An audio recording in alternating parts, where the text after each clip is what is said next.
Hello, everyone. This is Ferrante Frazier from Savannah Natural Health.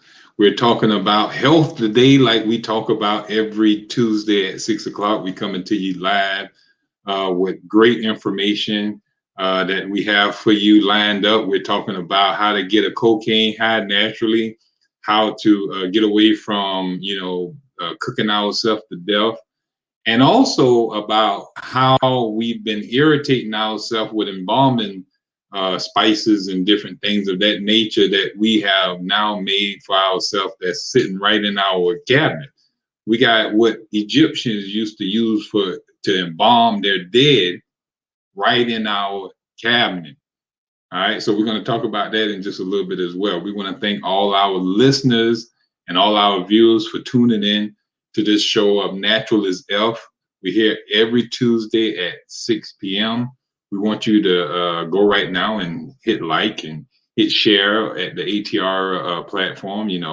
Throw a good word in there, say that you enjoy our show and share it with a friend. Tell a friend that, it's a good show that come on that teaches us about holistic health and healing, the more natural approach to it.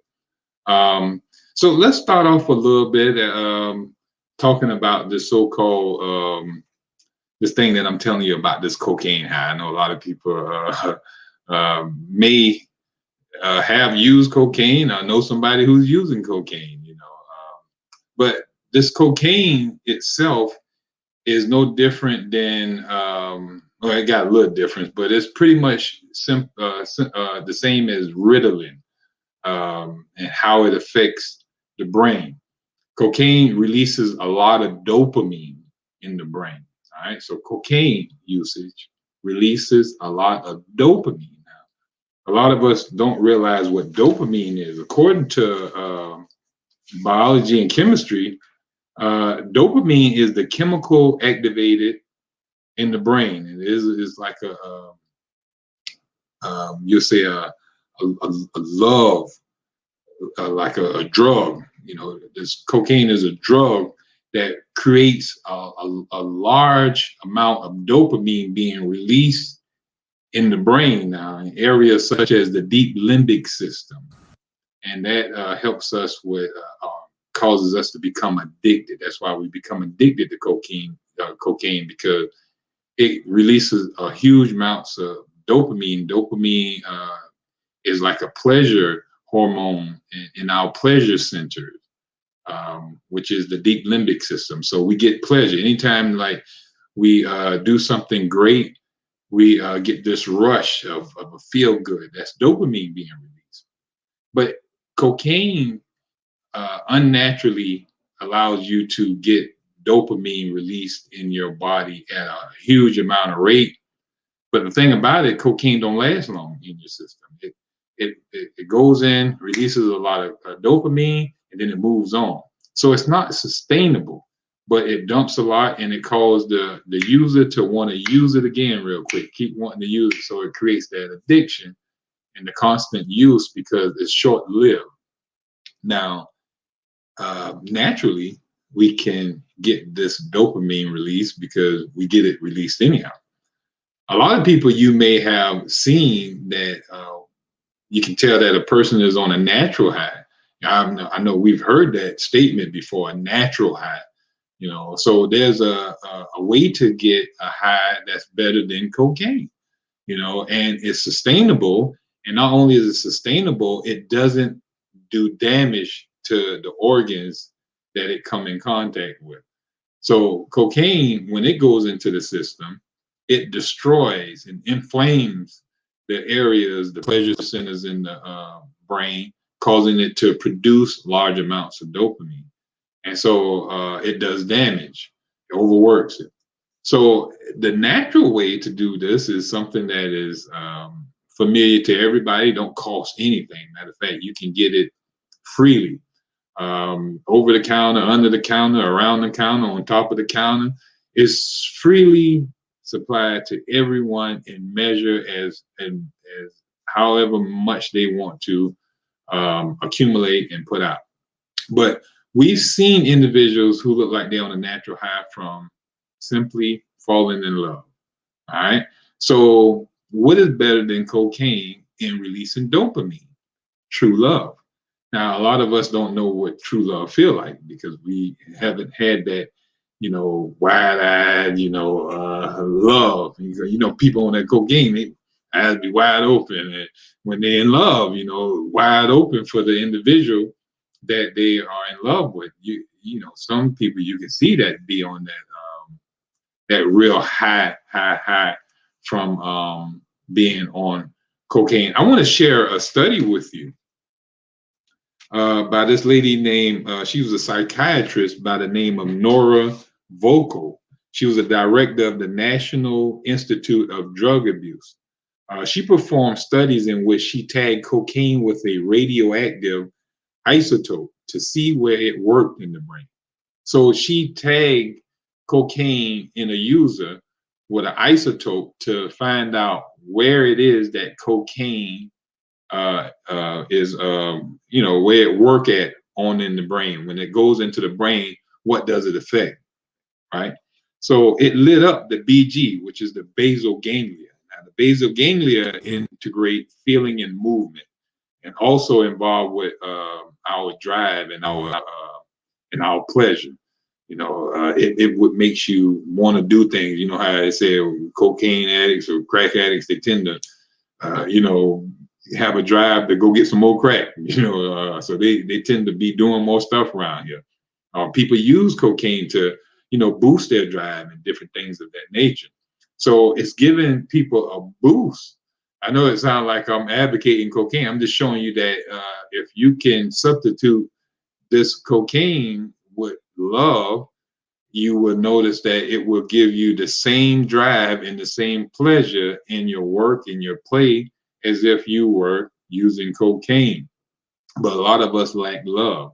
We lack love in our life, in our, in our work, in our play, everywhere around us. So without that love, we're not, releasing the amount of dopamine that gives us pleasure. If we don't love something, we don't take pleasure in it. We don't have the drive for it. So for us to get drive for anything or have pleasure in it, we must learn to love it or create a love in that very thing. But this reason, they say Ritalin, the drug Ritalin, when it was used as well, this is the same Nora Volker, the psychiatrist. She also showed that Ritalin typically is not that is in the same place as the cocaine where it affects in the brain, but it's not as great of a power as is cocaine because the cocaine leaves the brain quickly, whereas Ritalin leaves the brain not as so quickly. And most people are given Ritalin because they suffer from what they call ADHD. And ADHD is attention hyperactivity, attention deficit hyperactivity disorder, where you have attention deficit and you also have hyperactivity going on in certain areas. So to not have attention on something mean that you don't have passion for it, or you don't have a drive for it. Like you see some of these kids, they can do certain things good who so-called have ADHD or ADD, meaning that they have attention deficit, meaning that they don't have attention for certain things. They lose focus quick. They lose, the desire to do things rapidly or easily. But when they, let's say they do something that drive them, like you give them a game to play, they'll play the game without problem. They have, because that's something they love to do, and they create dopamine in the brain, because if they get a new game system, they'll sit there and play the new game system with no problem. But if you put a book in front of them and tell them to read, they don't release no dopamine to drive them to pick up the book, but they'll pick up the joystick and play all day long. So the drive is due to them having dopamine released from what they love to do, or something that they take pleasure in. So that's what's driving them to do a thing. So you notice how in relationships, if you have love in the relationship, it'll drive you to do things in that relationship. It'll drive you to, be a nurturer, to be, and, help around the house, go out and cut the grass, buy flowers and stuff like that. It drives you because it gives you pleasure, you know, because you're in love, you're seeing that person happy and stuff like that. So love can give you the same drive that Ritalin can give you. It can give you the same drive that cocaine can give you, but it doesn't have the effects of the cocaine, and it doesn't have the side effects of the Ritalin. So love is the natural antidote to give you this dopamine release that you need to give you the drive in any area of your life. If you just learn to love the very thing you're doing, or get into something that you love and let that become your work, it'll never be a day that you work. It'll always be doing something that you love to do, and you'll have the drive to get up and do it. You'll have the drive to, work it. Whatever it is, if you love it, it. I remember if we were talking, I think I was talking to the Love Alchemist one day, and he was saying that they love to do the massages because that's what you love to do, and you don't get tired. You sit there and massage all day long. But if it became a chore and you didn't love it, your arms will get tired as soon as you start rubbing, So it's something, there got to be love where you can get a pleasure from it, and you can get this release of dopamine, this, pleasure. This pleasure hormone need to be released. It's like your reward. It's like the, probably get a cracker when you talk or something like that. Or, the rat get his cheese when he, hit the wheel a couple of times. So whatever you do, you get this pleasure in your pleasure centers in your brain, this release of dopamine, and you get this good feeling. You get this power energy surge that just make you feel all around just good. So that's the same thing, that big rush. That's what the cocaine person is getting, that rush. So is the Ritalin user is getting a rush to, cause him to, have some type of attention, and to, create some type of drive to him to move and do something and become a part of society. But love can cause a person to do just about anything. They'll climb a building, it'll drive you to do anything, to, swim a river, go fight, beat up a person, all type of stuff, for love, to love somebody. That releases a lot of dopamine as well. So this dopamine release is the deciding factor. So if cocaine releases dopamine in the same center where love releases dopamine, and love has the ability to do it just as well as cocaine, because these same psychiatrists, as they were doing their tests, they did an MRI on individuals who used cocaine and saw how it released pleasure in the basal ganglia area in the deep limbic system. And they also gave people who were, new in love, and showed pictures of them while they did SPECT scans and MRI scans on their brain, and saw that the area of the brain that lit up with cocaine usage also lit up when the person looked at someone that they really love and, had a desire for and took pleasure in. So the same area of the brain lit up. It was on fire. So love has the ability to give you the same high that you can get from using cocaine. All right. So we want to move on to a little something else. I don't want nobody to think that we're offering cocaine right here or hitting on cocaine so long. But we want to encourage you to always look at things natural, because this is natural as F, actually. So you'll never hear us talking about medicine, herbs, supplements, anything of that nature.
Hello, everyone. We're back. Please do forgive us for the technical issues that we had.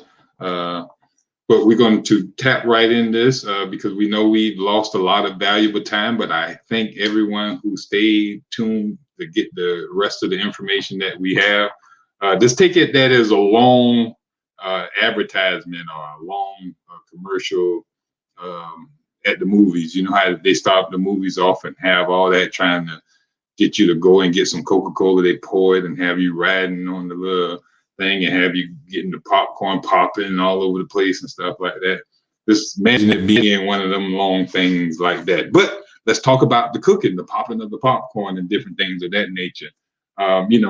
Most of us have all our life have consisted on cooked food.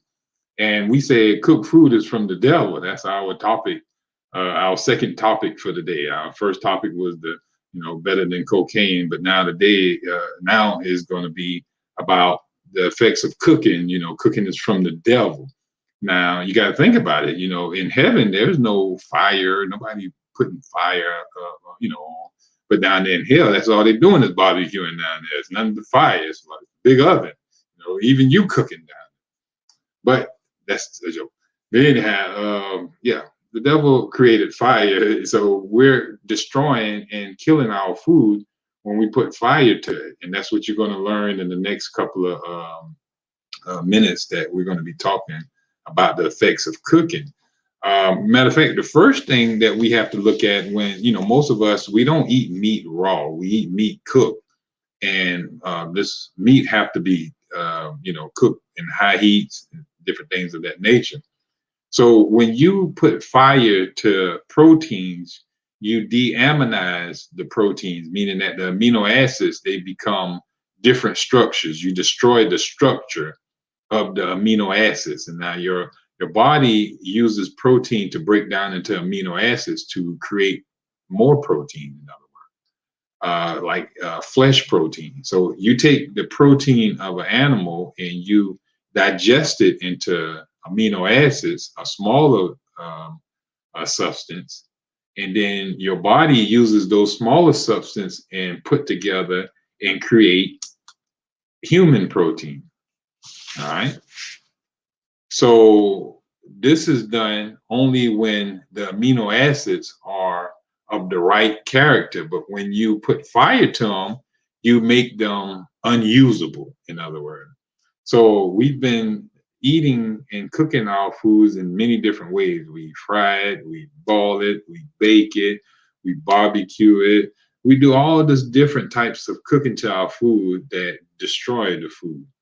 All right. Now, animals in nature, they don't barbecue, cook, boil, any of that stuff to their lion. You ever seen a tiger talking about, man, we gonna have dinner tonight, go and get the fire started, and we're going to roast us a zebra, a wildcat, or any of the so-called different animals that they run down and just start biting at the neck and chewing the gristle bones and gnawing at the innards and laughing at the blood and all these different things. They take it in the raw form, where the enzymes are still, and they're true carnivores. They're carnivores by heart. You know what I mean? They really were designed to eat meat, but they eat it in the right manner in which the body can make use of it. Their body can make use of it. We don't even eat the parts that they eat, and we only eat the muscle part mostly, and then we cook it and destroy the proteins in that meat by denaturing it. So that's one of the bad effects of cooking that we utilize. And then a lot of times we cook out, warm our milks for the kids. We fry eggs, all these different things, boil eggs.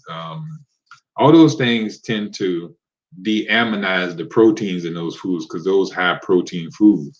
So the effects of cooking is real toxic. Now, the second thing about cooking, we render the fats in food um, unable to be digested. When you we they're unable to be emulsified when they are cooked, and changed. They altered with heat. Fat is altered with heat. So it tend to break down the emotions. The fatty emotions tend to break down when exposed to heat or high temperatures, and they are made less digestible. You know, they even develop fatty acids, free fatty acids, when they're being heated up. So it's ideal for us to stay away from that because that does a havoc on our liver. You know, even eating too much fat does a havoc on our liver. So if you eat a low fat diet, you wouldn't have to be worrying about that too much. And the only low fat diet that man can, exist on is the fruitarian vegetarian diet, well, vegan diet, not vegetarian, because the vegetarian still indulges in milk, cheese, eggs, butter, and maybe honey and stuff like that, any of the byproducts of the animal. So it's ideal that we even stop the cooking because it causes a lot of mineral loss in our food. Because think about it, when you're cooking, you usually cook your greens in water, and when you look at the water is the color of the greens, and all you have that you're putting, you don't drink the water, you pour the water out, or you let it evaporate out of the pot, and all you left there is with cardboard, some greens that have no nutritional value now because it done leached all into the water. And then you go and put salts and other seasonings on it to enrich it back to its natural, to have a taste to it because you done, uh, you know, ball out all the taste out of the food. A lot of times we even wash the food to the point that we destroy uh, the um, the food value. Now, also, we got cooking destroys the plant form. If you notice that once you can have spinach that look big as I don't know what, and then soon as you throw it in the pot, it just shriveled up into nothing. So the food become, and even bell peppers. If you eat bell peppers raw, it's easily chewable and digestible. But when you saute it, cook it, or steam it, or anything like that, the outing, the shell of it becomes hard and unchewable. A lot of the vegetables are hard to chew after you cook it. And a lot of times people say it make it more digestible. Now, certain ones do become more digestible, like broccoli. If you cook broccoli to death, it actually disintegrates in the pot until it just become a mush. You get a mush that, and cauliflower and other, certain vegetables. They become a mush once you cook them a lot. But there are certain ones that tend to get more rough and hard as you cook them. So we have objections to cooking the vegetables, the plants, because they're being destroyed. Now, also, we notice that when we're cooking our foods, we tend to, like starches, for example, they become less digestible and more prone to fermentation when we cook it. So we're destroying our carbohydrates. When you put heat to sugar, you tend to caramelize it, or you tend to make it less useful in the body. So we fry potatoes, we boil potatoes, we bake potatoes. We have all kind of different, we saute them. We do all type of things. We hash them. We cube them. We do all kind of stuff to the potatoes, or the starches, the bread, the rice, the noodles, all these carbohydrates, starch foods that we utilize, we cook, and the body cannot make use of them. And then we don't salivate them properly. To break down carbs, we have an enzyme in our mouth called amylase. All right, they call it Thailand, but it's amylase, salivary amylase, and it breaks down. It's called the sugar splitting enzyme. because it splits carbohydrates into simple sugars. It splits carbohydrates into simple sugars. All right. So when you have a complex carb such as bread, potatoes, noodles, or something like that, they have to be breaking down into simple sugars, and the enzyme that does that is in your mouth. Now that requires proper salivation to mix with it. But when you have, most of us, we chew and swallow the food down quick when it's hot. Um, is we tend to chew quicker when the food is more of a mush. Like, for example, you got mashed potatoes. It don't take long for you to chew mashed potatoes. Matter of fact, you slurp that and it's going down. So it's not getting properly digested. So the food is going to favor fermentation in the digestive tract. So we suggest that you stay away from cooking your starches as well. I know you say, well, what are we going to eat, buddy? You're telling us don't cook no meat. You're telling us don't cook no carbs. Um, but also cooking destroys the vitamins in foods and impairs or completely destroys their anti-ascorbic factor. So your vitamins that are in your food are destroyed under heat. Vitamin C under certain heat is destroyed. So if you're eating your spinach because you're trying to get iron and vitamin C and stuff like that, not only is it being leached into the water and being poured off, but it's also being destroyed by the heat and evaporating in the air, and it's just oxidizing. Anytime oxygen reaches in, with the heat, it oxidizes the food value. So that is something that we want to look into as well. All type of vitamins, not just vitamin C, vitamin B, vitamin D. All these delicate vitamins are unstable or even lost or destroyed under in many ways from heat. Foods that are cooked and held over to the next meal also allow for more vitamins to escape. So having leftovers is not ideal as well. If you notice in the Bible, when Moses was in the wilderness with the children, they were told to eat what they can eat now and don't have nothing left over because the food spoils, it rots. Um, um, After it been left out, cut, and different things of that nature. So food that you want to eat your food right then as you prepare it.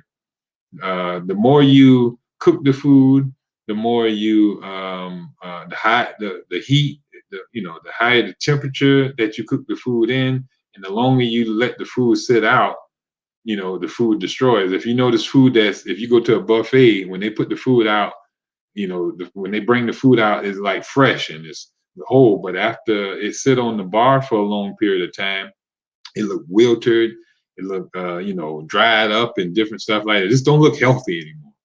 So this is the same thing that's going on in our kitchens as well. So it's ideal that we eat our food just as it being prepared, less cooking. It's more vital for you to regenerate your body. You're not cooking for taste. A lot of people, they want to eat just for taste.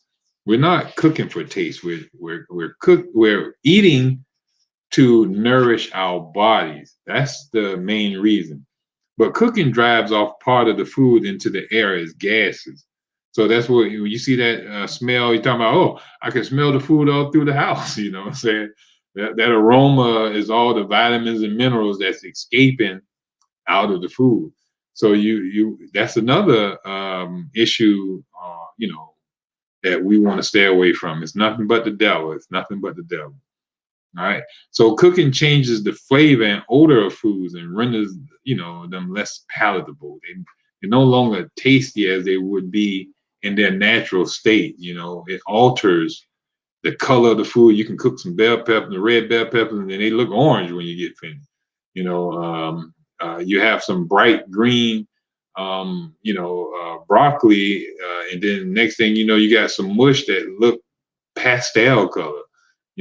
So all the different fruits and vegetables and different things take on a different nature after they've been destroyed by fire for long periods of time, and in the manner that they were cooked. Not only is it that you know your temperature plays in with destroying your food, but also what you're cooking the food in, and the manner that you're cooking the food in. Cooking food wastes much of its food elements and all of its nutrition. So it's kind of ideal that you kind of get away from that. But also, a lot of times we tend to cook frozen food. Frozen food should be stayed away from, because frozen food is pretty much food that we get, frozen food, food that's in cans, food that's in boxes, all that stuff need to be stayed away from.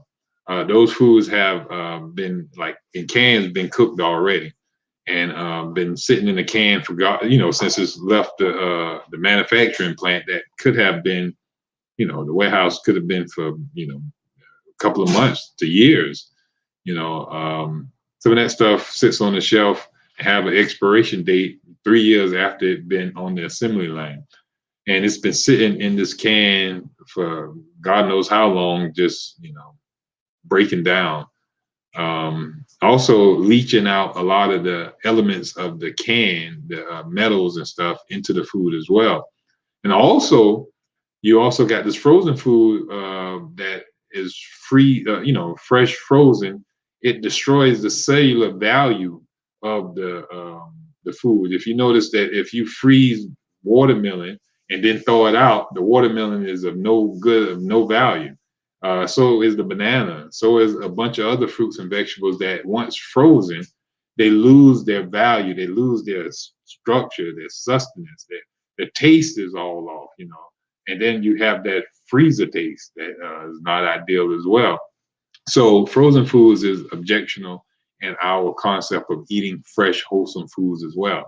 And the barbecue, which you notice that tar is the main thing that results from barbecuing your food. Now, this tar is pretty much the same as tar that you get out of the back of a cigarette, or at the pipe that you, after smoking, or the tar that you see from coffee and tea and different things that you see left behind. All that is offensive to the digestive tract, and offensive to the body at whole. Just as tar is offensive to the lungs in smoking, so is tar offensive to the digestive tract in eating. So those foods that we tend to get the burnt endings, those burnt endings is tarred food. It's this charred tar food, So that is equivalent of just smoking the tar from the tobacco in the lung as it is in eating the tar into the stomach. So cooked food is from the devil. Stay away from it, So that is our objections to eating cooked food. But we want to tell you about the benefits of eating uncooked food, which is uncooked food. They require more chewing. It's give your teeth exercise and get your mouth exercise. Chewing. We won't have all these fat jaws around here and double chins if we would just chew our food and eat more foods that require more chewing. You can't just huff down an apple. You can't just huff down, pears and peaches and plums. They require you to chew them things up. You can't just swallow a head of lettuce, anything like that. You got to chew that lettuce. You're not just going to hoof that down. You're going to choke yourself, So it requires you to chew. So you chew, you get, exercise in your jaw and all. And in doing so, you get proper salivation. All that chewing mixes up with the salivary glands. So it starts the digestion of the food right there in your mouth as it mixing up with the enzyme. And uncooked foods are, where you're losing 50% of your vitamin C by cooking the food in less than 10 minutes. Eating the food raw, you get the whole 100% of the vitamin C. You get the whole 100% of the vitamin D. You get the whole 100% of the biotin, thiamine, all the other B vitamins and stuff like that. So all your vitamins are intact when you eat the food in the wholesome self. So there's no, you don't have to go to the store looking for, I need to get some supplements. I need to get some, vitamins and stuff like that. Them one a day for man and one a day for women. You won't need that if you eat your food in the raw state and uncooked state, because you'll be eating food that is, jam packed with all of its vitamins and minerals intact. Because you ain't burning them out, you ain't leaching them out, you ain't gassing them out. So your food is your supplement. You don't need to supplement something that is adequate. So if your food is adequate, there need no supplementation. So uncooked foods tend to prevent bad combinations too. When you're eating the wholesome foods, you don't have to salt your foods, you don't have to season your food, you don't have to have all these pernicious combinations together and different things of that nature.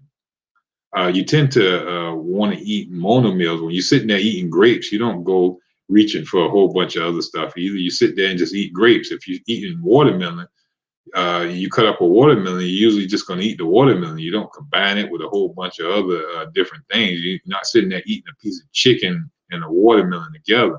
It's just not a combination that sounds good.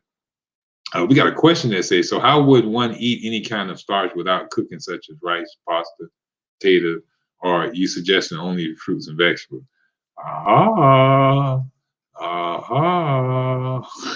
Yes, we would suggest that you eat predominantly fresh fruits and vegetables.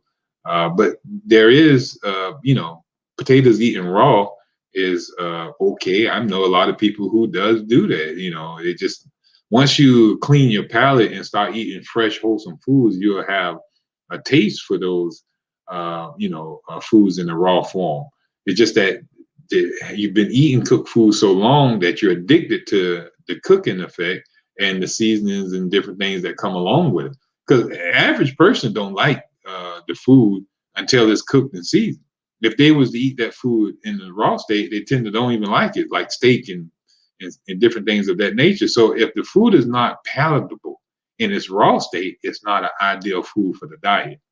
If it can't be eaten in its raw state, then it should not be eaten at all, because it's not designed for man, because cooking wasn't designed for man. That's an art that was brought about, after man discovered fire. Before fire, he wasn't eating anything cooked. He was just eating from the land and was, he lived many, many years, decades, generations, ages before, there ever was a stove or pot, a campfire, anything like that, before fire was even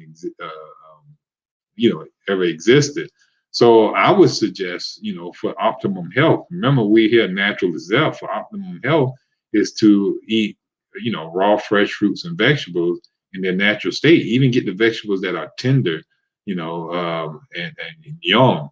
You want to eat those ones that's easily digestible, not when they become hard and big and rough like they got going on in the store now. They got some monster vegetables that they growing. Those you kind of want to stay away from. But a lot of those grains, though, they tend to sprout those to allow you to eat them. Just letting your rice to soak in some water and it'll fluff up. Just like if you don't have to put fire to it, take a little longer, but when you put fire to it, you destroy the enzymes in them. So the enzymes are no longer able to break the food down. And we talked about enzyme nutrition last week. So it's natural ways of doing it, just putting it in cold water and letting it eventually soak up that water and fluff up. That's the way it wouldn't be cooking, you'd just be soaking them. It's like a sprout, in other words. So that would be more ideal. And we also got this concept of using the waterless cooker. That would preserve a lot of more of your vitamins and minerals if you get a waterless cooker. That's something you might want to look up. I'll share some sites on that next week. So be up here and with others and share it and tell them about, we're going to look up this waterless cooker. But also, like I said, use the techniques of just sprouting, learn about sprouting different grains and things like that if you wish to have that in your diet. But the ideal diet is to just eat fresh fruits and vegetables, nuts and seeds in the right combination when hungry. All right, chewing and tasting the food tends also to prevent overeating. When we're eating uncooked food, we tend not to eat that much. You never see a person overeat on bell peppers or, cucumbers, lettuce, and tomatoes and stuff like that. But on oxtails and gravy, the ribs and chicken, all that stuff, they overeating. Grits and bacon and eggs, we stuff ourselves to death. We can't get enough. Those foods are void of nutrition. That's why the body is steady craving food and steady telling you eat more and more.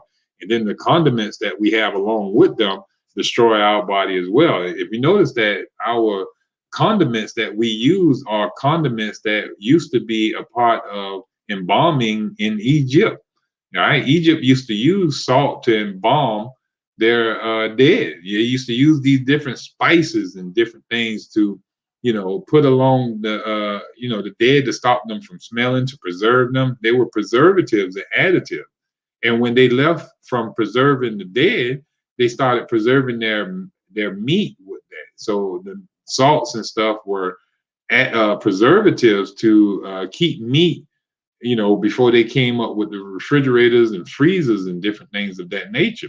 So the salt became a part of the human diet when the meat was preserved and the spices were in the meat, and they were cooked with the spices and salts still intact in them.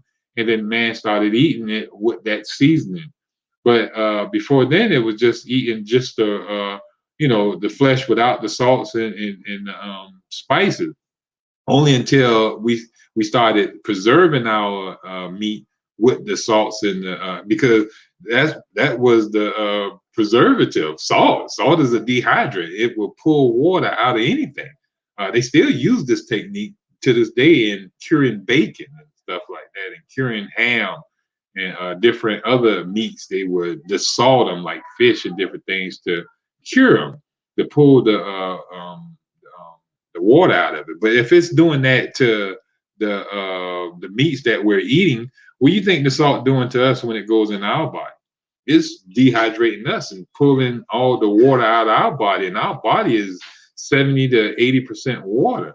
But when we're drinking and eating a lot of salts, we're dehydrating that balance of water out of our body and causing us to have a lot of the issues that we suffer from in this day and age due to our inability to have this chemical property in our body. So we suffer a lot. We have the heart palpitation, we have the dryness, and we have all the other issues going in our body because we can't produce enough urine. So we have toxins building up in our blood. We don't have adequate blood because we don't have no chemical to have the blood flowing through our body. So our body tend to have issues. We have sicknesses that develop from just this very dehydration alone. We don't have access to our brain. Our brain must stay in a good watery solution, and stay, permeable. So all of this is necessary for us to keep sound health. Also, salt itself is a poison, we know, because in China, they were actually committing suicide by using salt water. The children would, teenagers were killing themselves by putting a lot of salt in water and drinking it, and they would automatically dehydrate themselves to death. It's just like if you go into a saltwater ocean and you sit there, you'll drown quick and kill yourself if you were to take in any of that water. It would dehydrate you. So salt is a protoplasmic poison. It goes beyond the cellular barrier into the cell and irritates the cell to death and destroys the cell until it just busts from dehydration and dry rot. So this is going on in our body constantly. But now think about a lot of people who suffer and talking about they feel tenderness in their, arms and legs and different stuff like that. Now listen to that word tender.